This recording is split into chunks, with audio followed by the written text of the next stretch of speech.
Ho ho ho, and thanks for tuning in to another awful movie review. Merry Christmas. Same to you. It's the most wonderful time of the year again. Snow is falling, the air is full of Christmas cheer, families come together, Mariah Carey is making her millions, and I'm reviewing a shitty Christmas movie. Oh man! Oh God! Oh man! This is Silent Night, Bloody Night, not to be confused with Silent Night, Deadly Night, a completely different film which came out 12 years later. No, this one is considered by some to be a, and I quote, forgotten classic, especially since it's sometimes seen as the precursor to the slasher genre. Well, maybe so, but I think there may be another reason why this went off the radar. It's because it's a very bad movie.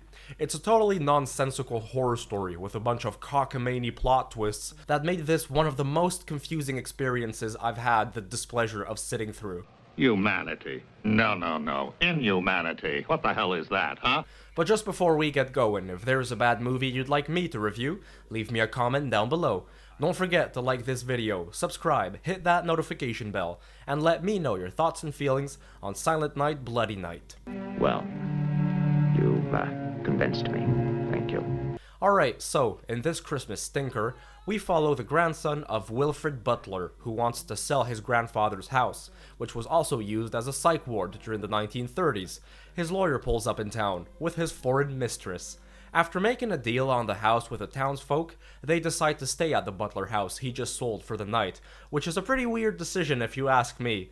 This unlikely couple doesn't last long because they get hacked to pieces by some maniac who's inside the old house with them. Well, didn't I tell you? It's beautiful.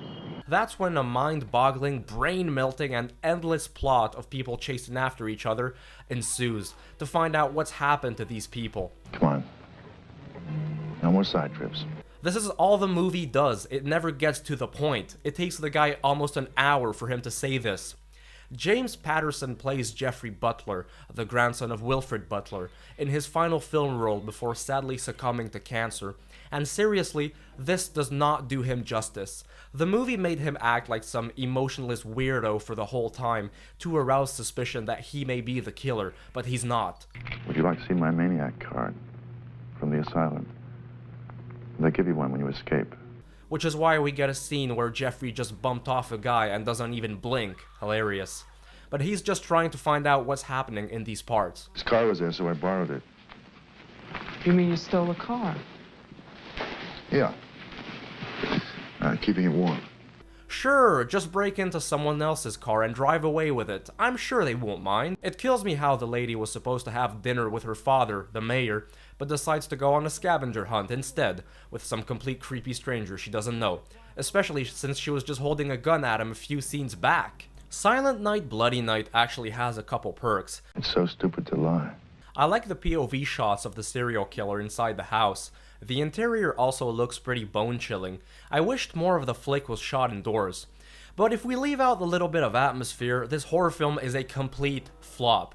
Not just because of the underacting, including a small performance by John Carradine again, who this time plays a guy who can barely even speak. Well, here's to a fast dollar. No, the real problem with this crap is that there's no payoff in the end. It's a real slow burner, it's tedious, and the conclusion is just absolutely farcical. We have these flashback scenes that are shot in this disgusting piss-poor black and white. It's a crime against the senses. It's fantastic, isn't it? What is supposed to be the big reveal is that the grandfather of Jeffrey isn't dead. He's the killer who's been wandering in this house for years now, even though people thought he had passed away. He once had the great idea of unleashing all the mental patients out, and even though he knew what would happen, he did it anyways. And the movie gets even stupider, and I mean stupider with a capital S, when it's revealed that, get ready for this, over the years, the mental patients have become the townsfolk.